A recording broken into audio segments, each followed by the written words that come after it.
Hi guys! And for today's video, i-share ko sa inyo yung ganap namin kahapon kasi nga kahapon po ay holiday dito sa Taiwan dahil National Day po. At papunta na nga po kami neto sa may bus stop kasi nga sasakay kami doon sa may 982 papunta doon sa may Carrefour. At medyo naglalamig na nga po talaga yung panahon dito ngayon sa Taiwan. Habang nag-aantay kami, chinek ko ulit yung bus stop. Anak ko, naiwanan na pala kami kaya sabi ko mag-Uber na lang kami ni Jay. Kaya eto, nasa Uber na kami. Mahirap pa namang mag-antay ng matagal tapos may bata kang kasama. Tapos after 15 minutes nga, nandito na kami sa may Carrefour. Around 1:30 kami nakarating neto. Sakto hindi pa kami nagla-lunch kaya naghanap kami ng resto at ito ngayon nagustuhan namin yung katsuya. At kailangan magantay pa kami ng pila kasi medyo maraming nakain. Hindi ko nga alam kung tama bang bigkas ko dun sa may pangalan ng resto at habang nag-aantay nga ayan nagvi-video si baby ng sarili niya. Cute-cute niya talaga. Ang sarap kurutin. After 15 minutes nga po ng pag-aantay may available na table kaya pinapasok na kami. Tapos ayan dumating na rin yung order namin. Simut sarap talaga yan pagkatapos kasi gutom na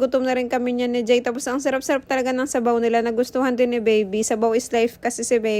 Syempre, bago kumain for the video and for the picture muna tayo. At after nga namin kumain, dumiretso kami dito sa may Nike. Tingin-tingin lang naman, mag-window shopping lang kami. Hindi naman kami bibili. Tapos ayan nga si baby nangungulit din dito. After nga namin doon mag-window shopping, dumiretso kami dito sa bilihan ng mga speaker, ng mga earphone. Tapos may nakita nga kami magandang speaker.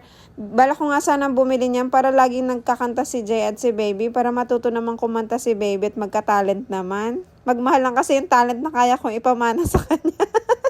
Yung pagkanta sa daddy na niya. Meron nga kami nagustuhan tong speaker kaso medyo pricey kaya pag-iipunan pa namin. After na dumiretso na kami dito sa may net. Binilang ko lang pala ng medyas si baby at saka yung jogger niya. Tapos umakit na kami dun sa may grocery store. Tapos meron nga dong ABC. Nagtitingin kami ng sapatos para kay baby. Yung pang park niya para naman di masyadong nagagamit din yung isa niyang sapatos. Yung may kapalitan ba kaso wala nga kami nagustuhan. After nun ay dumiretso kami dito sa may bilihan ng mga pang Halloween kasi nga gusto daw ni baby tingnan. Tapos eto nga nagustuhan niya yung wings. Kaya kumuha na rin kami. Tapos nagdiretso na nga kami grocery. Kumuha na kami ng tissue. Tapos mga cereals na gusto niya. Tapos mga toasted bread. Kumuha na rin pala kami ng chocolate, candy. Tapos naghahanap kami ng ice cream na gusto namin.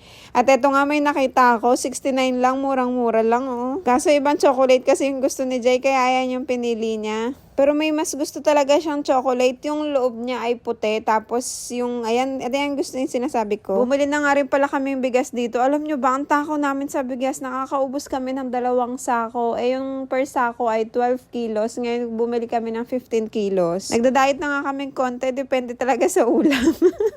Tapos after nun ay dumiretso kami dito sa bilihan ng donut. Kasi nga gusto daw kumain ni baby. Gusto ko din kumain. Hindi ko pa nga nababayaran. Ay pinapapak niya na yung mga chocolate. Tapos after nun, lumabas na kami at tumawag na ako ng Uber. Nagantay nga lang pala kami ng 5 minutes tapos dumating na rin yung Uber at tulog agad talaga si baby. Hanggang dito na lang. Salamat sa panonood. Please don't forget to like and follow. Bye-bye!